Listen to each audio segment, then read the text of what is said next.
Sebagai bentuk sinergitas anggota TNI bersama warga Desa Jatimulyo, Kecamatan Tambak Rejo, melaksanakan kegiatan kerja bakti bersih jalan yang akan diperbaiki.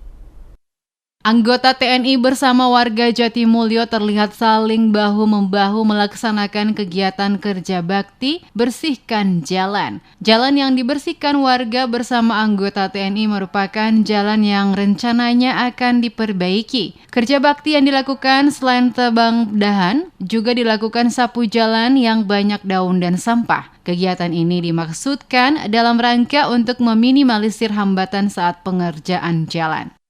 Pembersihan pohon-pohon yang istilahnya yang ke jalan-jalan dibersihkan biar bisa kelihatan sama-sama masyarakat, kita sama-sama gotong royong. Antusias dari masyarakat itu sangat mengharapkan, saya sangat senang karena dengan adanya TNMD yang manunggal ke 110, masyarakat menjadi senang dan desanya yang lebih maju. Dengan semangat kebersamaan dan kegotong royongan ini diharapkan kemanunggalan TNI bersama rakyat tetap terjaga ruhnya.